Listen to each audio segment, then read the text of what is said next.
a voz do Senhor nessa noite. Talvez muitos de nós aqui estamos passando por uma situação muito difícil e achamos que não tem mais solução, ou já está querendo desistir, mas o Senhor nessa noite Ele vai nos falar que é possível. Ele vai nos falar que tem jeito. Independente daquilo que você tem vivido, tem jeito. Independente da decepção que você tem passado, hoje, através da experiência do Espírito Santo nesse lugar, o Senhor vai te dar o seu presente, o seu tesouro que Ele tanto guardou e esperou esse dia para entregar. Então, faça, Senhor, fala comigo nessa noite. Senhor, vem em meu auxílio, Jesus, porque eu preciso nessa noite ouvir a Tua voz, Jesus. Preciso sentir o toque do Teu Espírito Santo no meu coração. Preciso, Senhor, nessa noite, que essa noite seja uma noite marcante na minha vida. Que essa noite seja uma noite de ponto de partida para uma vida nova. De ponto de partida para uma juventude nova. Por isso eu preciso ouvir a Tua voz. Preciso ouvir a Tua voz. Fala comigo, Jesus. Eu gostaria que você estendesse as mãos para cá. Pedisse ao Senhor que venha falar através dela nessa noite. Venha falar através do coração dela, aquilo que ela trouxe nessa noite no coração. Que tudo aquilo que ela disser seja um motivo de bastante edificação para o nosso coração. Que nós possamos encontrar nas palavras dela fortaleza para a nossa vida e para a nossa alma. Tudo isso pela ação de Deus na nossa vida. Peça a Nossa Senhora que venha ficar com ela. Venha cobri-la com o manto santo, passar na frente deste momento de partida, que ela seja realmente instrumento do Senhor para cada um de nós nessa noite. Por isso rezemos, pedindo a mãe que interceda por ele. Ave Maria, cheia de graça, o Senhor é convosco. Bendita sois vós entre as mulheres, bendito é o fruto do vosso ventre, Jesus. Santa Maria, Mãe de Deus, rogai por nós, pecadores, agora e na hora de nossa morte. Boa tarde. Meu nome é Rodrigo Borges. Para quem me conhece, meu nome é sou esposa do Rodrigo. Tenho 31 anos de idade. Não sou pregadora. O primeiro chamado foi na música. O segundo chamado trabalhava no Ministério das Crianças. Mas Deus perdoou que eu falar hoje para vocês. Na verdade, eu tenho umas 2 a 3 semanas que o Espírito Santo falando, vai no Ministério Jovem e fala. Então, eu tenho falado, não é muitas coisas. Eu vou te dar um pouquinho da minha vida para vocês. Há 31 anos atrás, minha mãe, mais ou menos, uma família de Mantena, veio embora para Ipatinga. Minha avó, as irmãs, a mãe dela, as tias, as irmãs, todo mundo veio para cá. Minha mãe era muito humilde, muito simples. Eu imagino, eu a vejo há 32 anos atrás. Se hoje era toda simples, imagina 32 anos atrás. Há 32 anos atrás, ela se envolveu com uma pessoa que era casada, que essa pessoa era o pai. Ela ficou grávida dele, ele já tinha 2 filhas, e a minha mãe foi passando o tempo, e ela só voltando, passando mal, e só que ela estava grávida. Com 3 meses, ela descobriu que estava grávida. Aí foi um choque muito grande para a família. A minha avó, imagina, se hoje já é estranho as pessoas ficarem grávidas, uma pessoa ficar grávida, imagina há 31 anos atrás. E a família, minha família não se ficou aqui. Então, tratava a minha mãe, ela vomitava muito.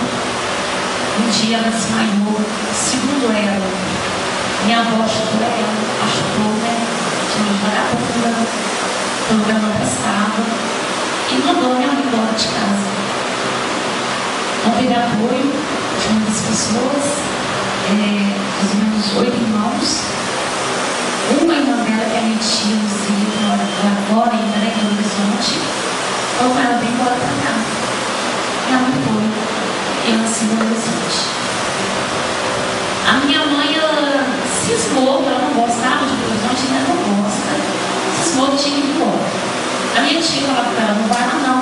Ela não, a gente quer lá. O que você vai fazer lá? Eu vou, não quero ficar aqui, eu vou embora. Minha mãe veio, ficou na casa de um, na casa de outro. Segundo ela, chegou até passar fome, passar dificuldade. Ela foi criada com os primeiros meses de vida, né? Com mingau de parto. E foi acontecendo, né? Várias coisas. Minha mãe veio pra cá e ela ficou na casa de um, na casa de outro, na casa de um, na casa de outro. E um tio meu, que é muito especial para mim, o nome dele é João, ele fez uma reunião com toda a família e falou com a minha avó: mãe, a Ana, que é minha mãe, não tem lugar de ficar. Ela tem que voltar para casa. Ela está com uma criança. A minha avó falou assim: ela pode até vir, mas ela tem que deixar a menina para lá. Isso. A minha mãe, no ato de desespero dela, me deu para uma prima, as primas distantes, né? E assim foi. Fiquei na casa dessa prima da minha mãe. Eu comecei a ficar muito doente mesmo. E esse período a minha mãe continuava sendo maltratada, porque ela era uma filha solteira e ficou grávida. Fez a família passar vergonha. A minha mãe sempre muito insultada. No período que eu estava sendo gestada e depois também. E eu comecei a passar mal. Eu ficava muito doente, muito fraquinha, muito debilitada. E a minha avó começou a me visitar na casa dessa minha prima, que era no Iguaçu, na verdade no Gama, né? Começou a me visitar, eu doente, me visitando. Aí minha avó não era morta da criança. E me pegou e me levou para a casa dela. Aí foi onde eu cresci. Minha mãe, eu, minha avó, meu avô e os 4 irmãos que eram solteiros ainda da minha mãe. Mas foi muito difícil, né? Eu não conheci meu pai. Meu pai, quando a família procurou meu pai, ele ajoelhou os pés dos meus tios e falaram: eu juro por Deus que ela não é minha filha, ela não é, né? Porque eu não era filha dele. Vamos seguir na vida. Deus é tão lindo, que eu poderia odiar a minha avó. Eu, desde quando eu me perdi por gente, sempre foi contada essa história. Sempre foi. A família não escondeu nada de mim. E eu amava minha avó, amo minha avó, né? Eu gostava dela a tal ponto que eu a chamo de mãe. E meu avô, eu chamo de pai. Chamava quando ele faleceu. Então a menina que não tinha pai, de repente se encontrou amada por toda a família. A família é enorme. A minha avó tem 26 netos e 22 bisnetos. Só para vocês terem ideia. Uma família muito grande. Eu não tive a presença do meu pai, mas eu tive a presença do meu avô, que era meu pai, e desse meu tio João, que cuidava de mim com muito carinho, né, como se fosse filha dele mesmo. Inclusive, quando ele começou a namorar com a esposa dele, chegou um monte de gente assim: você namora ele, não tem filha. Então eu andava com ele. Aí ele levava lá em casa para ver como era a filha dele. E a vida percorreu. Eu fui crescendo, a criança foi crescendo, sendo amada por muitos. Mas a minha mãe não soube perdoar a minha avó. Ela não soube perdoar a minha avó. Eu cresci então vendo a minha mãe xingando, insultando, maltratando a minha avó. E eu me incomodava com aquilo. Gente, a minha avó, o que a minha mãe fazendo com a minha avó? Eu crescendo com aquilo. Os surtos, agressões, eram brigas muito severas. Eu fui crescendo, passou, né, a infância, sendo amada, às vezes sentindo falta de algumas coisas. Nunca senti falta, quando criança, do pai. As únicas vezes que a gente veio ganhar assim, é que quando criança, você tem pai? Não, eu não. Não tinha. E, né, quando eu registrava só com a minha mãe. E aquilo às vezes me constrangia quando eu era criança, mas coisa nada muito que me abalasse, né? Mas foi muita briga na minha família. E minha mãe sofreu do lado da minha avó. E chegou a tal ponto que eu passei a não gostar da minha mãe. Eu queria aquilo, assim, porque minha mãe maltrava minha avó. Meu Deus, eu comecei a ter raiva da minha mãe. Muita raiva. Muita raiva, as coisas foram acontecendo. E eu ficava assim naquela, quando as brigas eram demais, né? Meu Deus, não tenho nada, eu socorro, o que eu vou fazer? Um dia minha mãe encontrou meu pai e falou assim: olha, ela está muito vontade de pegar uma bicicleta, um relógio que troca pulseira, há muito tempo atrás.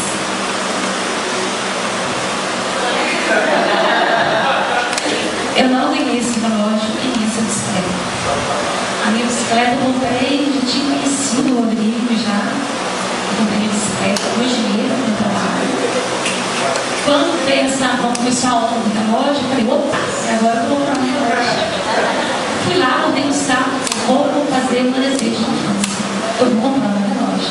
Comprei o meu relógio e troca pulseira. Vocês não sabem como que é importante para você hoje. Mas, enfim. E eu era uma criança muito humilde, né? Eu lembro que eu ia fazer compromisso, eu trabalhava nas meninas. Ó, vou te levar, você não vai pedir nada. Tá bom, de novo? Eu ajudava a fazer a compra tudo. Assim, vai lá e escolhe uma coisa pra você. Toda vez que eu tenho orgulho, tipo, se eu lixava alguma coisa, né? Eu pegava uma sacolinha de pão doce. Meu tio ficava assim, gente, admirava, eu queria comprar outras coisas pra mim. Mas toda vez que ele olhava para outra coisa, eu pegava uma sacolinha de pão doce.